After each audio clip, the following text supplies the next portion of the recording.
Semua manusia saat itu berada di dalam ketidakpastian, masing-masing menunggu, apakah ia termasuk orang-orang yang beruntung, dimasukkan ke taman-taman surga, ataukah mereka termasuk orang yang merugi, dijebloskan ke dalam lembah hitam neraka.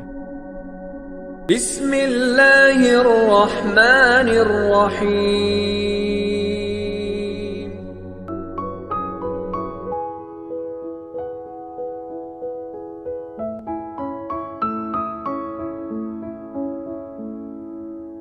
Assalamualaikum warahmatullahi wabarakatuh. Halo Sobat Arsy, semoga kita selalu dalam keadaan sehat dan selalu dalam lindungan Allah Subhanahu wa Ta'ala. Sholawat serta salam tak luput juga selalu kita curahkan kepada Nabi Muhammad SAW.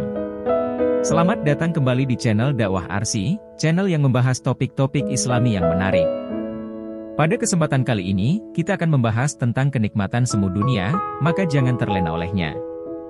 Di saat Allah menghendaki terjadinya hari kiamat, Dia pun memerintahkan malaikat Israfil untuk meniup trompetnya 2 kali. Tiupan pertama sebagai pertanda untuk membinasakan seluruh makhluk yang ada di muka bumi dan langit, sedangkan tiupan kedua untuk membangkitkan mereka kembali.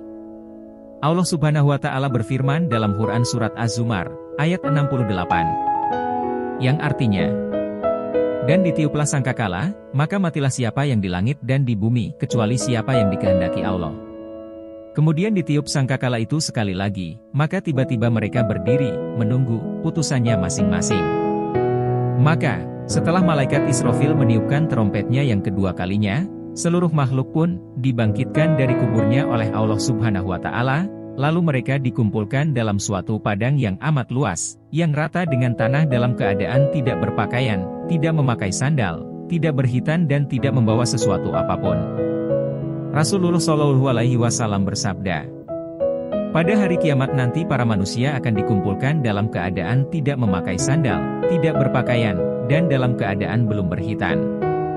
Aisyah bertanya, wahai Rasulullah, kaum pria dan wanita berkumpul dalam satu tempat, semuanya dalam keadaan tidak berbusana, apakah mereka tidak saling melihat satu sama lainnya?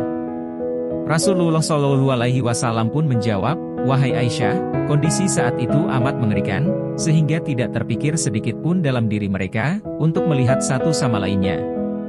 Hadis riwayat Bukhari dan Muslim. Ya, saat itu masing-masing dari mereka memikirkan dirinya sendiri, dan tidak sempat untuk memikirkan orang lain, meskipun itu adalah orang terdekat mereka. Allah Subhanahu wa Ta'ala berfirman dalam Al-Quran surat Abasa ayat 34-37, yang artinya, pada hari itu manusia lari dari saudaranya, dari bapak dan ibunya, dari istri dan anak-anaknya. Setiap orang dari mereka pada hari itu mempunyai urusan yang menyibukkannya. Semua manusia saat itu berada di dalam ketidakpastian, masing-masing menunggu, apakah ia termasuk orang-orang yang beruntung dimasukkan ke taman-taman surga, ataukah mereka termasuk orang yang merugi, dijebloskan ke dalam lembah hitam neraka. Dalam kondisi seperti itu Allah Subhanahu wa Ta'ala mendekatkan matahari sedekat-dekatnya di atas kepala para hambanya, hingga panasnya sinar matahari yang luar biasa itu mengakibatkan keringat mereka bercucuran. Demikianlah para manusia saat itu, berada di dalam kesusahan, kebingungan, dan ketidakpastian yang tiada bandingannya, padahal satu hari pada saat itu bagaikan 50.000 tahun hari-hari dunia. Seandainya kita mau berpikir, betapa mengerikannya hari-hari itu, lantas kita merenungkan jalan hidup kebanyakan manusia di dunia, yang kita lihat selama ini, niscaya kita akan sadar betul, bahwa ternyata masih banyak di antara kita yang telah terlena dengan keindahan dunia yang semu ini, dan lupa bahwa setelah kehidupan dunia yang sementara ini, masih ada kehidupan lain yang kekal abadi, yang lamanya satu hari di sana sama dengan 50.000 tahun di dunia. Kita telah terlena dengan gemerlapnya dunia, dan lupa untuk beribadah kepada Allah, dan beramal soleh. Padahal pada hakikatnya kita hanya diminta untuk beramal selama 30 tahun saja, tidak lebih dari itu. Suatu waktu yang amat singkat. Ya, kalaupun umur kita 60 tahun, sebenarnya kita hanya diminta untuk beramal selama 30 tahun saja.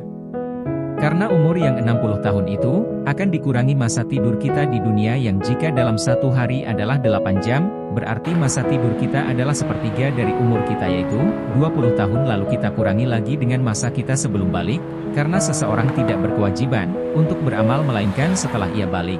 Taruhlah jika kita balik pada umur 10 tahun, berarti umur kita hanya tinggal 30 tahun. Subhanallah, bayangkan. Pada hakikatnya kita diperintahkan untuk bersusah payah dalam beramal soleh di dunia hanya selama 30 tahun saja. Alangkah naifnya jika kita enggan untuk bersusah payah selama 30 tahun di dunia beramal soleh. Sehingga akan berakibat kita mendapat siksaan yang amat pedih di akhirat selama puluhan ribu tahun. Allah telah memperingatkan supaya kita tidak tertipu dengan kehidupan duniawi yang fana ini, dalam firman-Nya yang tertera dalam Al-Quran Surat Fatir, ayat 5. Yang artinya, wahai para manusia, sesungguhnya janji Allah adalah benar, maka janganlah sekali-kali kehidupan dunia memperdaya kalian, dan janganlah sekali-kali, syaitan, yang pandai menipu, memperdayakan kalian dari Allah. Mengapa orang yang tertipu dengan kehidupan duniawi benar-benar telah merugi? Karena kenikmatan dunia seisinya, tidak lebih berharga di sisi Allah dari sebuah sayap seekor nyamuk. Rasulullah SAW bersabda, seandainya dunia sepadan dengan harga sayap seekor nyamuk, niscaya orang kafir tidak akan mendapatkan kenikmatan dunia meskipun hanya seteguk air. Hadis riwayat Tirmizi. Maka, mari kita manfaatkan kehidupan dunia yang hanya sementara ini, untuk benar-benar beribadah kepada Allah Subhanahu wa Ta'ala, mulai dari mencari ilmu, sholat 5 waktu, berbakti kepada orang tua, berbuat baik kepada sesama, terutama tetangga, mendidik keluarga sebaik-baiknya, dan juga berusaha untuk menjauhi apa yang dilarangnya. Jangan sampai kita termasuk orang-orang yang disebutkan Allah Subhanahu wa Ta'ala dalam firman-Nya dalam Al-Quran Surat Fatir, ayat 37. Yang artinya, dan mereka berteriak di dalam neraka itu, Ya Robbi, keluarkanlah kami. Niscaya kami akan mengerjakan amalan soleh berlainan dengan apa yang telah kami kerjakan. Bukankah kami telah memanjangkan umurmu dalam masa yang cukup, bagi orang yang mau berpikir, maka rasakanlah azab kami, dan tidak ada bagi orang-orang yang zalim seorang penolong pun. Namun mereka tidak akan mungkin bisa kembali lagi ke dunia. Demikian pula mereka tidak akan mati di neraka. Jangankan untuk menghentikan siksaan, untuk mendapatkan setetes air pun mereka tidak bisa. Allah Subhanahu wa Ta'ala mengisahkan dalam Al-Quran, Surat Al-Araf, ayat 50 dan 51. Yang artinya, dan penghuni neraka menyeru penghuni surga, berilah kami sedikit air, atau makanan yang telah diberikan Allah kepada kalian.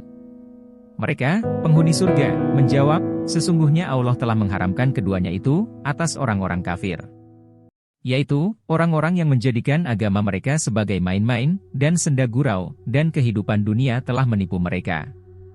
Maka pada hari kiamat ini, kami melupakan mereka sebagaimana mereka melupakan pertemuan mereka dengan hari ini dan sebagaimana mereka selalu mengingkari ayat-ayat kami.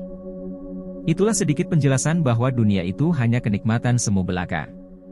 Semoga video ini dapat memberikan sedikit pemahaman kita sebagai umat muslim.